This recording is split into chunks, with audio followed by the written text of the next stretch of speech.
Has the Babylon Bee gone too far?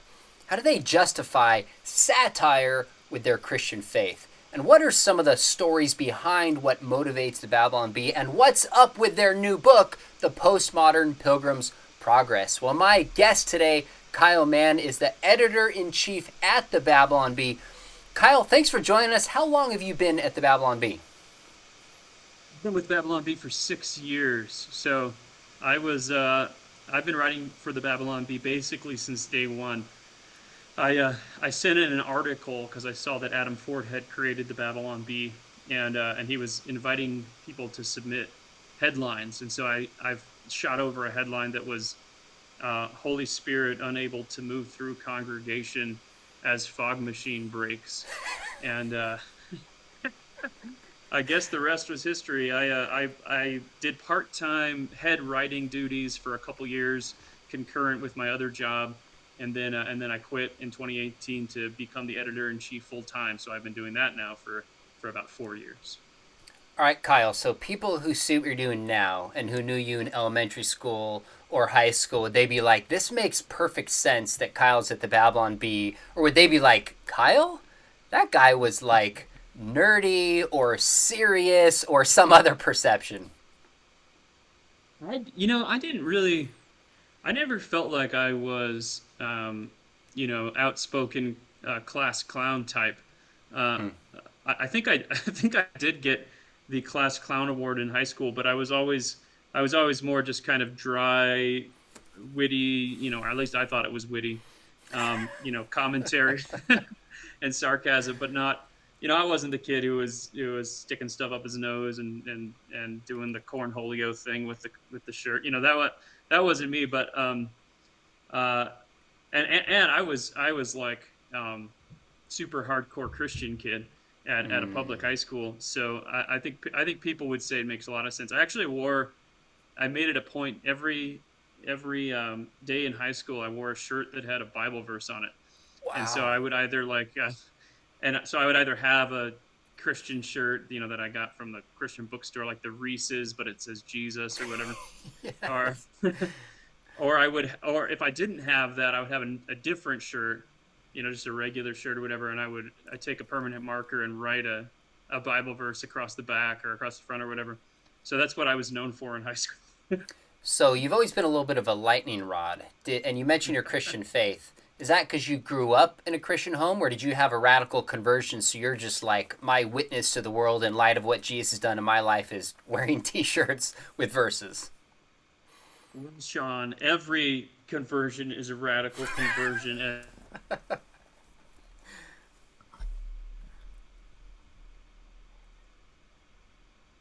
I grew up in the church. I grew up in a kind of a semi mega church environment.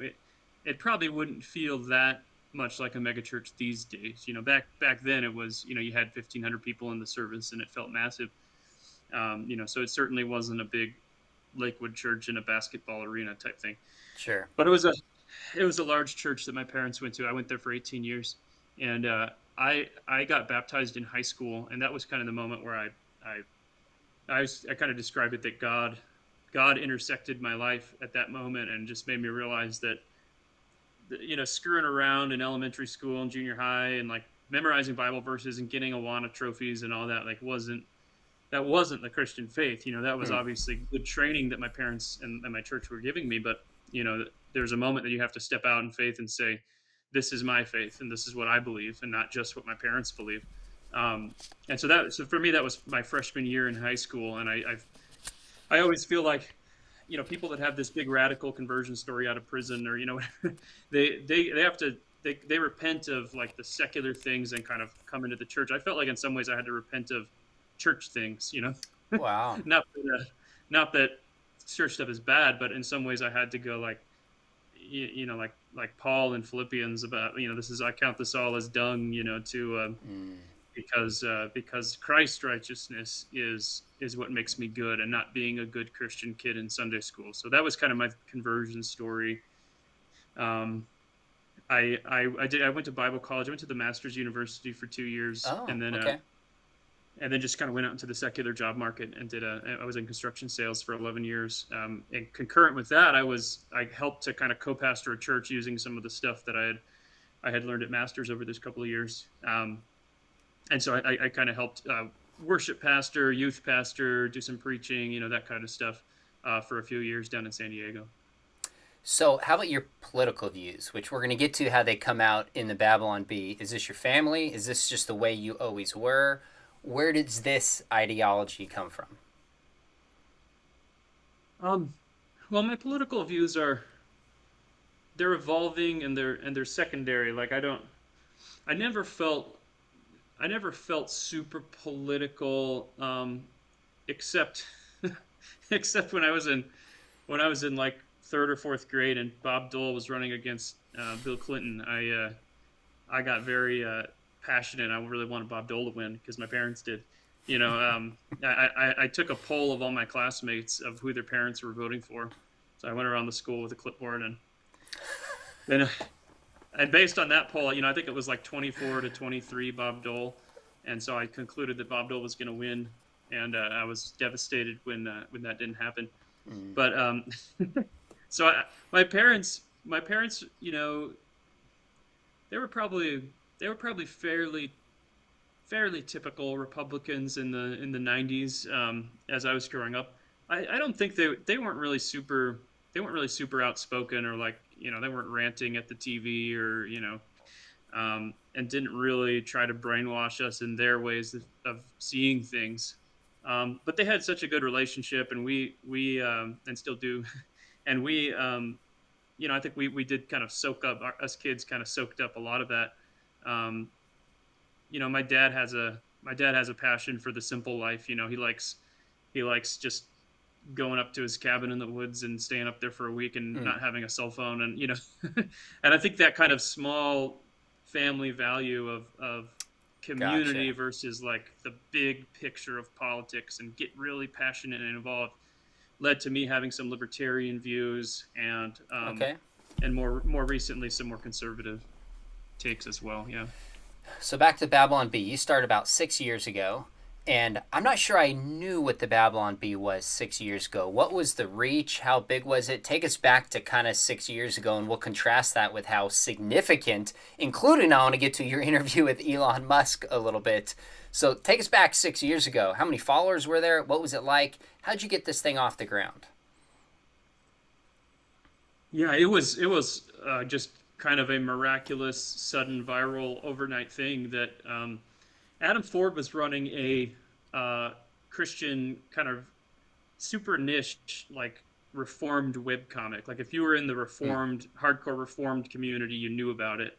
If you weren't, you'd probably never seen it before. It was very focused on. I think it was called a reformed web comic. Like it was the reformed subculture. Okay. Um, which is a passionate subculture, but it never rarely breaks out into the wider evangelical audience. So, but I was following him, and he posted that he was gonna launch this Babylon Bee thing. So that's when I was like, oh man, the Christian Onion. That's like everything I've ever wanted in life. So I submitted headlines, but he did not anticipate that it was going to become such a viral success. He obviously had a good business sense that there was a void in the market for this kind of thing. There was Okay. nothing like it out there. So Mm. he thought it was going to do well, but he didn't think it was going to like become his full-time job overnight. With literally no advertising backing or investment dollars, it was just a $50 web domain, and it was up Wow. there. But it became very popular in the Christian circles, and then kind of slowly widened from there, where we'd make light fun of like current events or politics, and then that would start to spread beyond the core Christian audience to the conservative audience. There was a time in 2017 or 2018, Ben Shapiro started sharing a Babylon Bee link every day. Wow. So we kind of had the conservative audience that glommed on, where we weren't really trying to write satire like we have to make this strong conservative point. It was just like we'd make fun of someone on the left who was being ridiculous, and then everybody kind of clumped onto that. So that's how it grew from there. And then obviously we got a lot of attention from some big names. A lot of media mentions, some media attention when there's been censorship. and all the way up to Elon Musk engaging with our tweets on Twitter, which is just a crazy thing. What was the first post, a video, or just one of the short stories you used to do that went viral that made you think, "Whoa, we're on to something here"? Yeah, I mean, well, so that one I mentioned earlier, the Holy Spirit unable to move through congregations, fog machine breaks. I sent it in on the first day. It got published the second day of the website, and that was our first big viral hit. Oh, Um, it was like people were sharing it all over. It felt massive, right out of the gate. Um, but then it continued to grow, and then we had ones later on that got more and more shares from that. I'm trying to think like an early moment where we were like, so here's one that I'm not, yeah, we're not, I don't know, we're not super proud of, but we we did an article when Jan Crouch died, um, and she's one of the TBN yeah. founders or whatever, and Paul Crouch's wife, and then she when she died, we did an article that we were trying to make fun of the prosperity gospel, and we said prosperity gospels preachers have no idea how this could possibly have happened that Jan Crouch died, something like that. Um, and then the whole article was kind of quoting some different prosperity preachers like Benny Hinn and stuff like she should have just named and claimed faith. Should have just named and claimed her health. How did this happen? So we think it made a pretty good point, but we found out like I woke up the next morning and the article was on Fox News, and they're like Christian satire site upsets people with and you're just Wow. like we never anticipated having that kind of response. And then shortly after that, we did an article where Joel Osteen, maybe it was a year later, where Joel Osteen sails his yacht through Houston because it was I flooded, did see that. handing out copies of his book. And that got fact checked. It was like on the Houston news. Oh my goodness. So when you actually have the personalities themselves responding and you're like, wow, I just wrote this for our little crowd. I didn't know that the person who we're writing this about is going to actually read it. Was that was probably when we realized that we had a much bigger reach than we had ever dreamed of. You mentioned when you referred to the one of Jan Crouch, you're like, yeah, I'm not sure I'm super proud of that one. Like, looking back, how do you gauge success in terms of this? Because it's easy, I'm on YouTube and social media, to associate numbers with success. But I've also had some videos that do a lot less, but I'll get a personal email from somebody who just says, this helped me, I don't know, my marriage, with my kids, or with my faith. And so I've learned not to gauge things by numbers, or at least solely by numbers. So what metrics do you and your team use to kind of gauge this was good and successful and worthwhile? Yeah, I mean, it's such a tough question because that is the struggle. Every comedian, you're trying to weigh virality and success. The external success with, is the joke worth telling? Does it go too far? Is it making the point that it's trying to make? You can go viral for the wrong reasons, and then you're not super proud of this one or that one. But you're right. It's interesting. We'll throw one out there, and I'll feel like, oh, that bombed. Nobody liked that. They didn't get any reaction. And then I'll be talking to someone at a conference or a convention or something, and they're like, you know what my favorite article is? It's the one you did about 4-point Calvinists playing basketball, and you're just like. Like really? Like I thought I was the only one who remembers that. So you have to realize it's making a bigger impact than in a different way than it's not just the Elon Musk retweeted your article. It's the small church pastor who's encouraged by something, or the church leadership team that has their group text and they're sending B articles. Oh, this is totally you. Those are the kind of things that you can't really see. They're intangible, and we have to be proud of the joke that we're telling. And if it makes me laugh and I feel like it's honoring to God and it's not offensive, overly offensive in the wrong ways, then I think we can. At the end of the day, we can be proud. I noticed you said not offensive, and then you kind of corrected yourself and said overly offensive. So you must be okay with offense to a degree. And I want to unpack that, but I'm curious how, For example, sometimes at night I actually read the Babylon Bee post to my wife when I'm tired and I need a good laugh. I don't go onto Twitter, I'm going to get mad. I don't get onto TikTok because I'm going to feel like I need to respond. But sometimes I'll pull up and I'll just read to my wife for a good laugh. And one not long ago, I forget the exact title, it was after the shooting. And it was a reference to a lifeguard watches for an hour waiting for like a replacement before he steps in and, help somebody who's drowning. I read that to my wife and she's like, man, that's pushing limits. I don't know if I'm okay with that one. That was her take.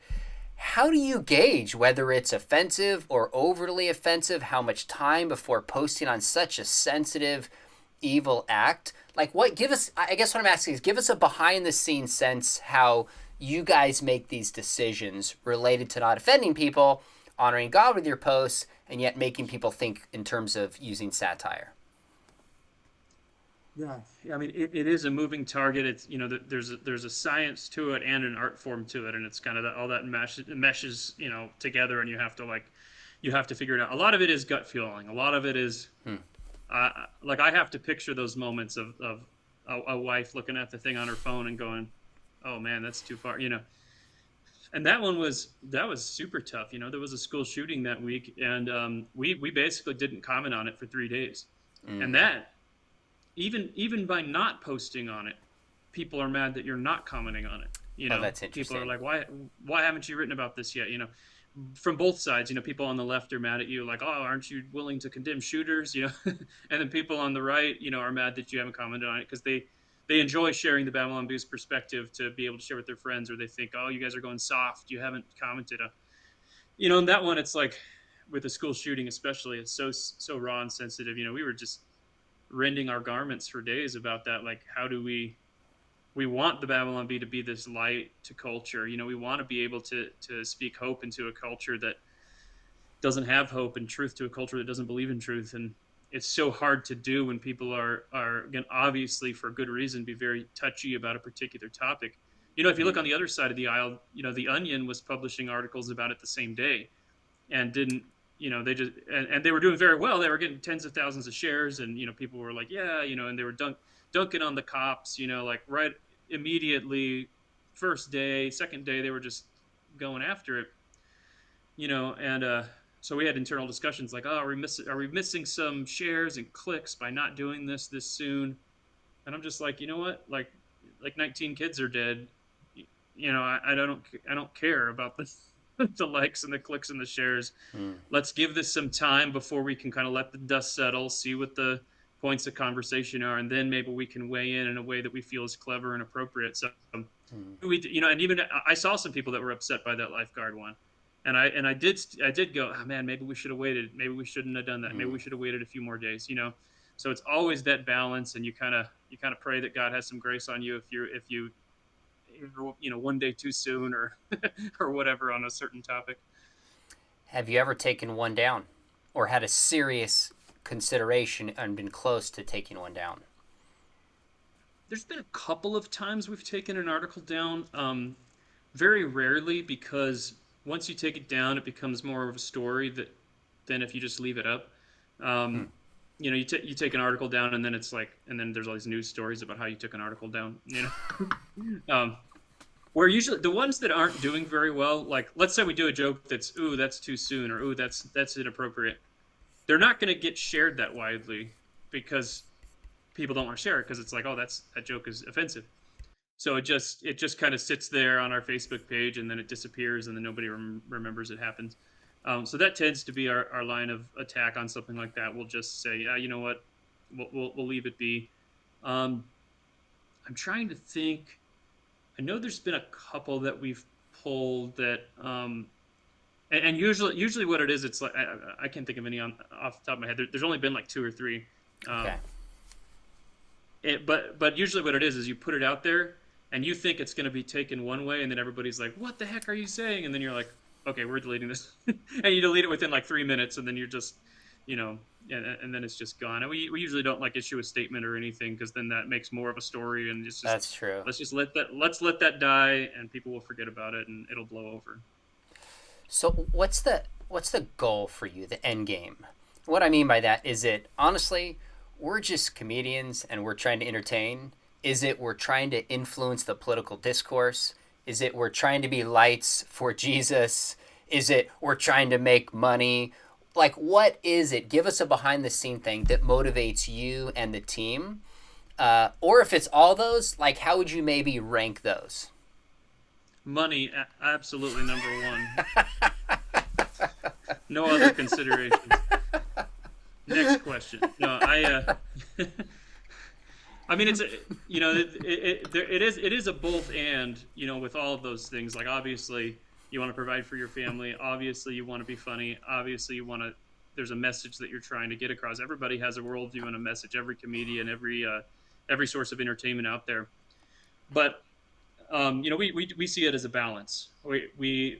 I think a lot of conservative and Christian art tends to suffer because we tip that balance towards the side of being didactic and instructive, and we want to make a point, and so we end up with movies where the whole thing is scripted so that a Christian college kid can own his atheist professor in a debate, and then the atheist can die by getting hit by a car, and then they can all go to a Newsboys concert. That tends to be, just off the top of my head, that tends to be the that tends to be the way that Christian entertainment, that tends to be the error that we make. We go that too far that way. So we try to pull things back towards, like, let's make something that we're proud of first. Let's make something funny, and obviously it is our worldview and our commentary and our beliefs are going to come through that. So we're not gonna write anything that's obviously, like, mocking the idea of God or the Bible, or our sincerely held beliefs. But we can still, because humor's first in a lot of ways, we can make fun of ourselves. We can make fun of stupid things that Christians do, or hypocrisy within the conservative movement, and all that kind of stuff. Is fair game for us. So I mean, I do think it is trying to make this cultural institution that lasts, where people can kind of find this community of Christians who like to laugh, and we can comment on current events, we can comment on everyday life, we can comment on church stuff, and it's just fun. It's just funny. God created humor as a great end in itself, and I think there's so many benefits to humor that it's gonna do those other things you're talking about, like influencing culture, just by us being funny. So hopefully that kind of answers your question. So maybe I lack self-awareness, but if I was going to describe my humor, I'd say I'm moderately funny. I have my moments. I can be funny here and there, but there's people who are a lot more funny than I am. But I've learned certain ways to try to just tell a joke and be funny about stuff. And I think it's certain things, like sometimes just truth. When we draw people's attention to truth, it's funny. Sometimes it's exaggeration. Sometimes it's surprise. What's the key to what the Babylon Bee does that just is funny? Yeah, I mean, the most common, comment that you get on YouTube or whatever is like, it's funny because it's true, That's like there is a dry commentary style of Babylon Bee article where people are just like, well, where's the lie? Like, that's what, you're just saying the truth, and you've taken it a little further than the reality, but you are just saying the reality of what is. So yeah, in a lot of ways, you're holding up a mirror to culture. You're holding up a mirror to people, and just maybe it's a funhouse mirror. Maybe you're exaggerating certain aspects, but it is something where you're reflecting truth. It's not true. Satire isn't truth, but it's truth adjacent. You're writing you're kind of creating this alternate world, and then writing stuff about it that reflects our world in this crazy funhouse, bizarro world type of way. So there is the element of truth. I also think Babylon Bee humor is very built on the idea of surprise, because the way that people interact with Babylon Bee headlines typically is that they're scrolling through their Facebook feed or their Twitter feed, and they're reading real news headlines, and they're getting more and more depressed, and I can't believe this, and I can't believe that. And then you read a Babylon Bee headline, and then maybe you kind of keep scrolling and then do the double take, like, what the heck? What was that? And you go back and, oh, it's the Babylon Bee. So I think the news framework that we kind of work from makes it work, because you're able to comment on a lot of different things and do it in this news way. And people's guards are down because they're thinking that they're reading a real story, and then suddenly they realize, oh, this is satire. Got it. One of my favorite things scrolling through is I just stop and I think, how did these guys come up with this? Like, seriously, where did, like, that is hilarious. That never would have crossed my mind. So, what's the process like when you're writing one of these, say, like, just images that shows up? I don't know, are you guys off Twitter? I'm not sure if you're still blocked on Twitter yet, but I see them on Instagram and, like, Facebook. What's that process like? Yeah, it's a variety of things. It's a mixture of things depending on the headline. A lot of headlines, the way that headlines are written it's a little bit different than the way that like a TV show is written, or a movie script is written, where you have say a writer's room and they're punching up a script or doing a table read, and people are tossing throwaway jokes in there. A lot of headlines will come to you like a bolt of lightning. Just oh, I there's a current event happening, and then you can kind of connect. There's a connection to something that happens in the past, and you can kind of just mash them together. Stephen King once said, I think in his book on writing, he said that a good idea comes when, like, he talks about, like, you have a basement in your mind, and then there's these movers that are constantly pulling up two different boxes and handing them to you, and you're like putting two ideas together, and then you're like, I can't do anything with this. What are you doing this? Why are you giving me this? And then they go back down and they get two more ideas, and when the perfect two ideas come smashing together, you have the dry news story and you have the twist, and then those mashed together, that's when you kind of get gold. So a lot of our kind of classic Babylon Bee headlines are just that. It's just an idea that hits someone. At the same time, there is some collaboration that happens. We have a Slack channel where people are pitching ideas, and then maybe someone has a decent idea, but we can punch it up with a different topic or a twist to it, or you change the wording, you change the framework. There's all kinds of fun ways to do different things. So it's fun to be able to twist it in different ways.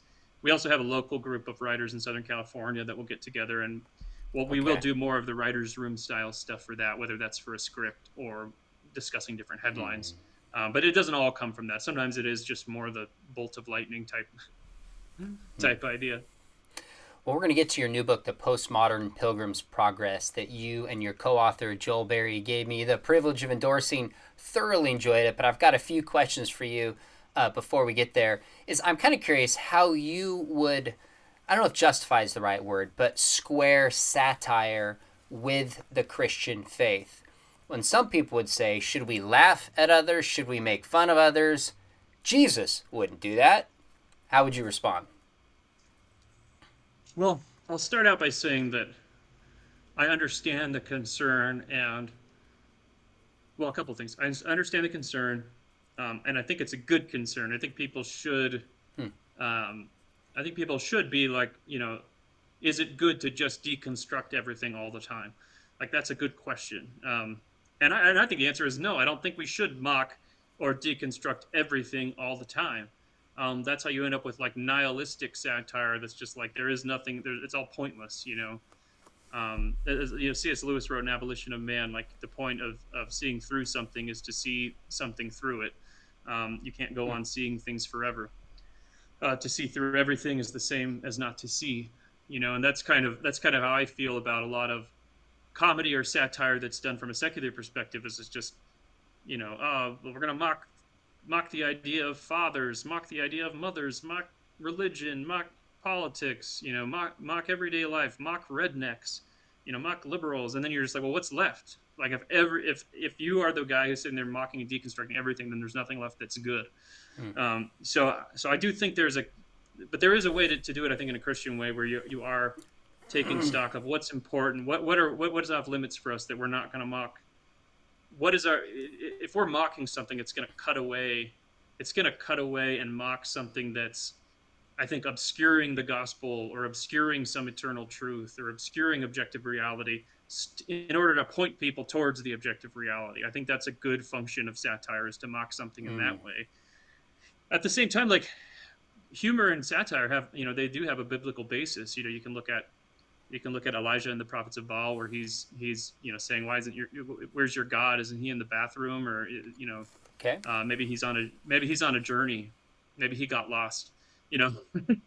So that's an example of a biblical prophet using satire to mock a cultural belief outside God's people, and in order both so that God's people are like, yeah, heck yeah, this is God is real, and in order to call the prophets of Baal to repent and understand, that Yahweh is the true God. You also have one of my favorite examples is in the book of Isaiah. God, through the prophet Isaiah, mocks idol worship, and he says he mocks the idol carver and says, you go out into the woods and you chop down a tree and you have a log and you hack it in half, and then half of it you use for firewood and half of it you worship. And he kind of satirically asks, like, how do you know that you're not worshiping firewood and that you didn't just accidentally burn your god? There's there's a real biting satire to it. Jesus mocked his foes and used very harsh language. All of that though is, I'll kind of circle back to what I was saying before about the warning and the danger of it. You can't get too, we can't say, well, Jesus did it, so I'm gonna mock everything all the time too. Like, well, he's Jesus. Like, he knew when it was appropriate. So we have to have that wisdom too, to know when it's appropriate. And I'll also, sorry, I'm going long here, but It's okay.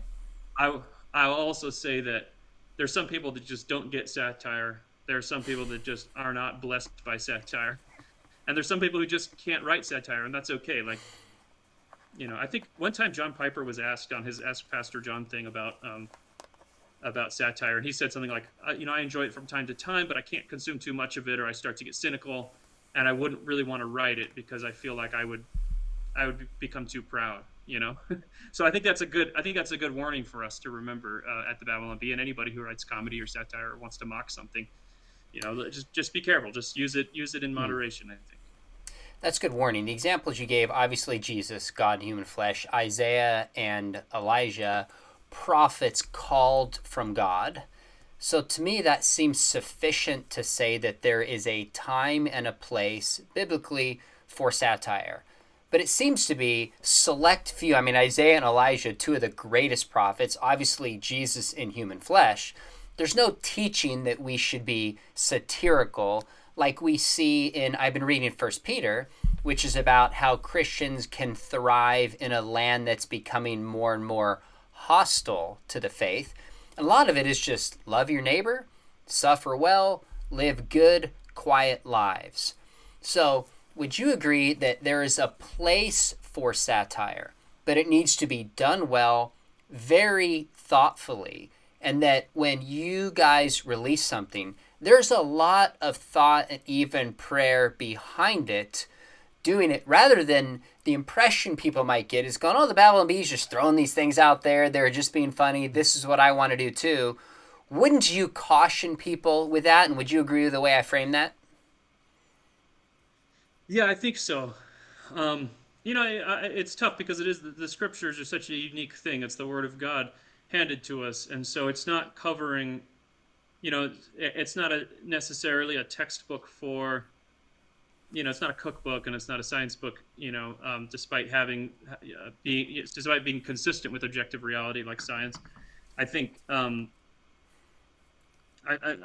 think it's not covering some of the normal everyday life stuff that people are going through. Like, I think God's people were probably did have humor in their day-to-day lives, where that's not going to come across in a prophetic text or the Psalms or the Proverbs. Although the Proverbs, that's a good example too of one that just, you can pick, like the proverb about the guy who sticks his hand in the Cheetos bowl and is too lazy to bring it back. And that's my paraphrase, but that's that's it's intended to evoke laughter in the reader in order that they might change. And it's not, and I don't think that verse is so. It's not particularly full of mockery and brutal. It's supposed to make you go, oh man, that's me. And then change. So I think there is kind of a place for it. You can also just look through church history and see a lot of the people that did use mockery and satire. Like Martin Luther was just absolutely vicious, probably to a fault. I think we all might agree. You could look at C.S. Lewis and the Screw Tape Letters using satire to call people to a more consistent living of the Christian faith. You can look at G.K. Chesterton that just wrote so many great satires and such great humorous commentary. So I think there is a kind of a storied tradition of people that were that we're able to use it in a good way. But then again, like look at C.S. Lewis. He didn't want to write any more screw tape letters, and he said he felt gross after writing it because he had to write from the perspective of a demon the whole time.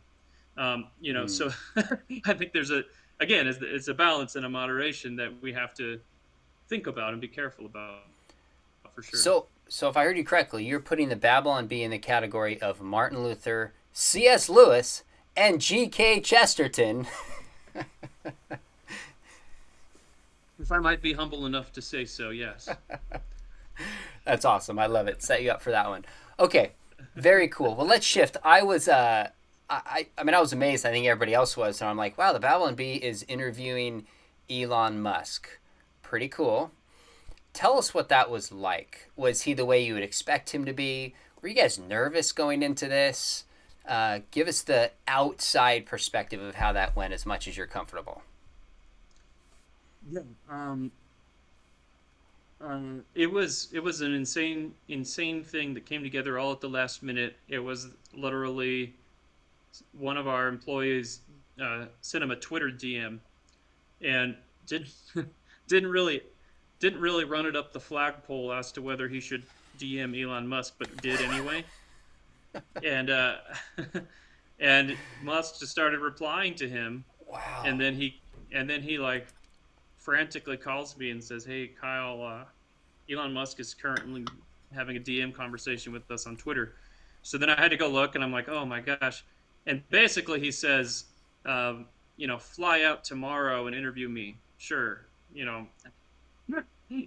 So you talk about like not being prepared for an interview. It was like, oh my gosh. So we frantically threw it together, flew out there, had about an hour before we had to get over to the studio, and then we just waited. We didn't know, like it was kind of funny because the last thing that he sent to us was like a laughing emoji or something, and so we're like, was he joking? Is this really going to happen?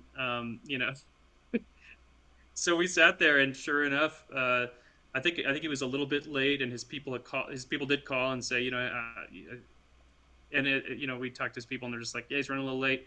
He shows up, and he just sat in the chair and started talking, and it was almost like he was interviewing us, almost like more interested in Interesting. us, like Huh. how the Babylon Bee gets started, and I love your memes, and like just like he wanted to know about us for a while before we started talking to him. But he struck me as extremely intelligent, very one track mind.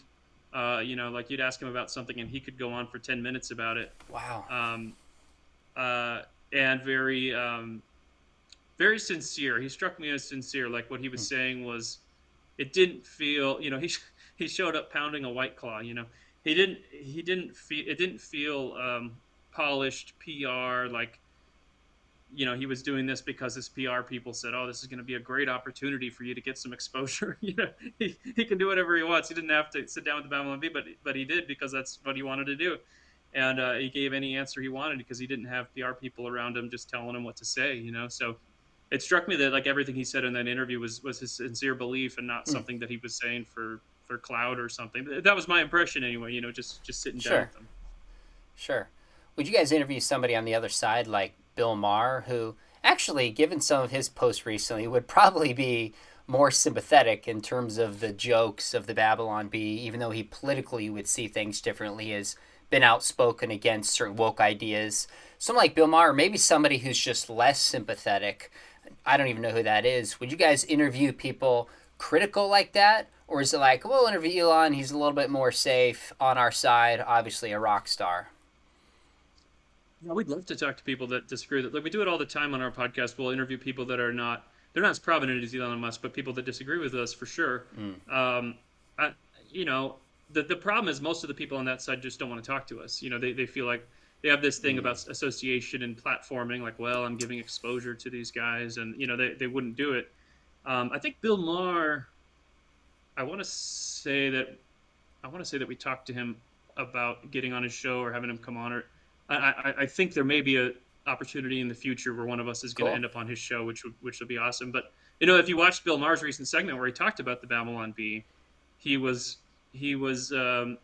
fun of us for being Christians. Um, you know, he's like, Christian satire, that's satire because Christianity is satire and blah blah. you know. But then he go, which it's funny, and then he goes, but at the same time, why are we censoring this? Like, who cares? Why it's harmless? Like, why are you get?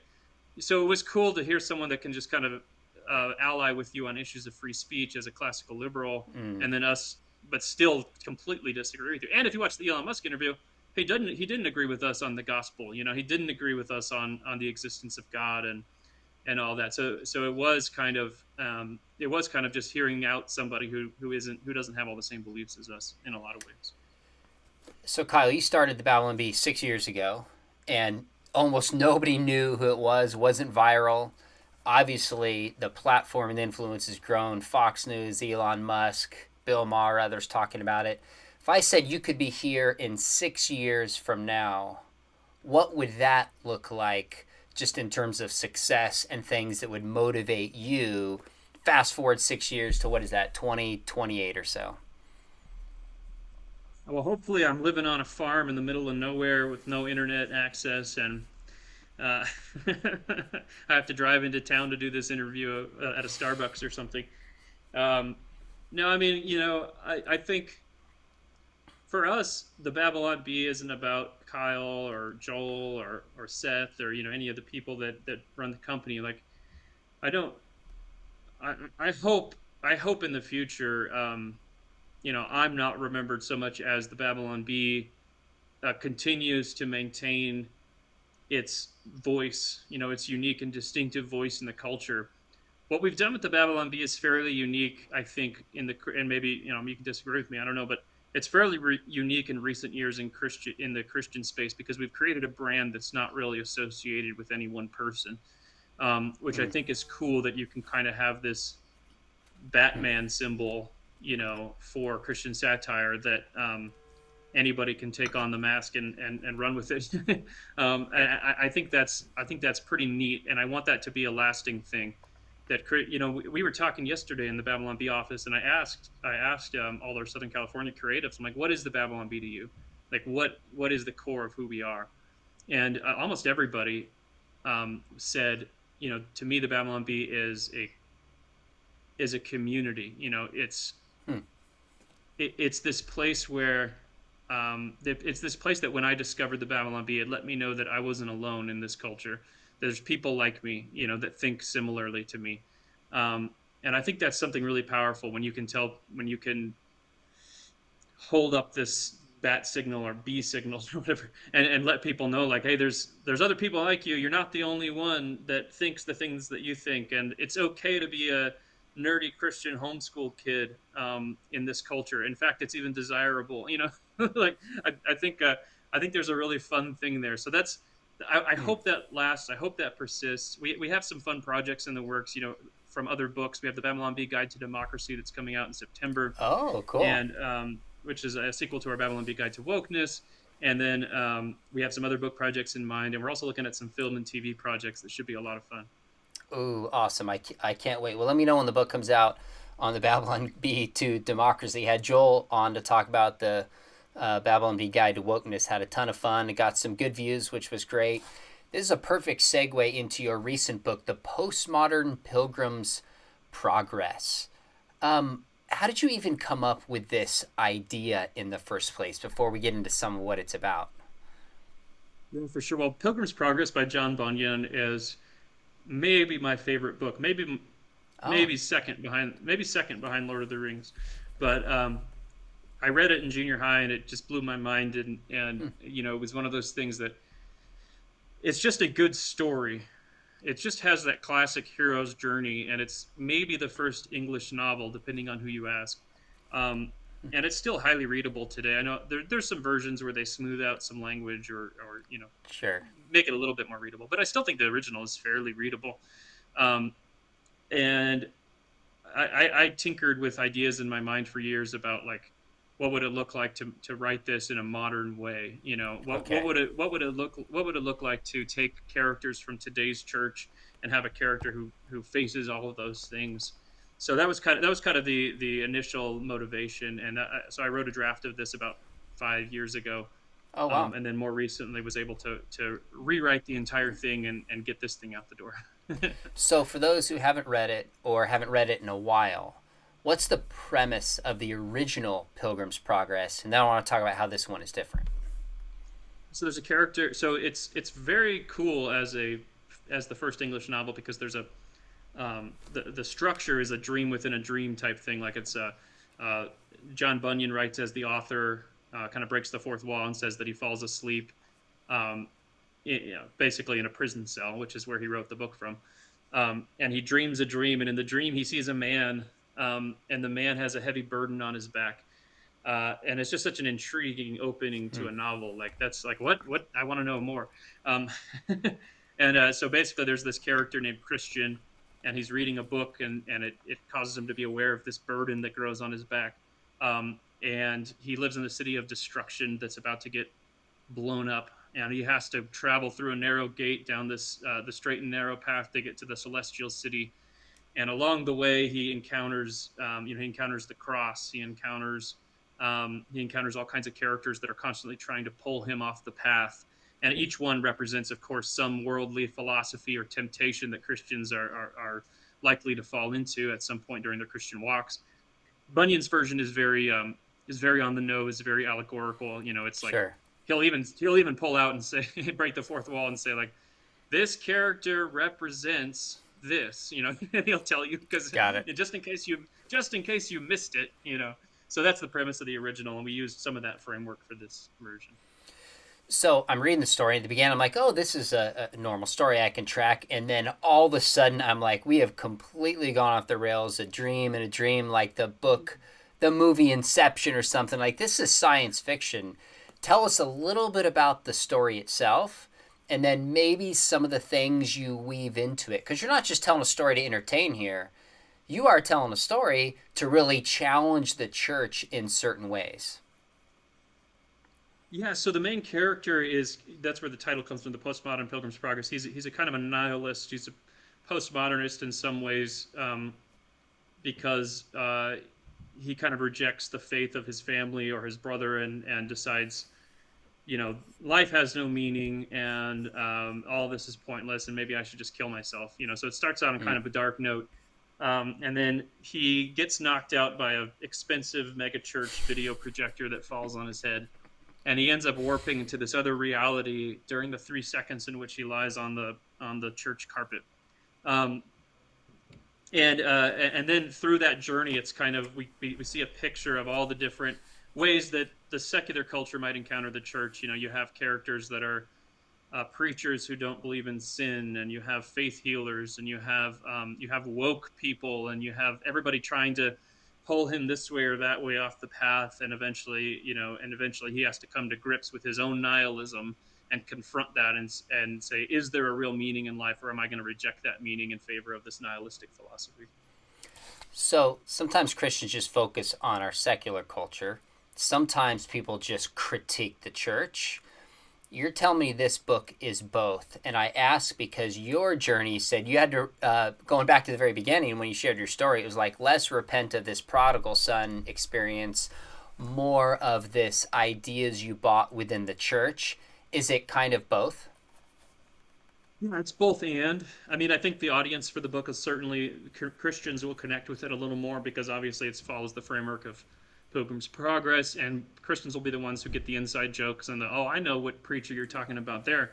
That kind of stuff. I think Christians will connect a little bit more with. But yeah, we wanted, similar to how the Babylon Bee will mock some kind of hypocrisy in the church, and then we'll turn and mock some ridiculous belief in the secular culture.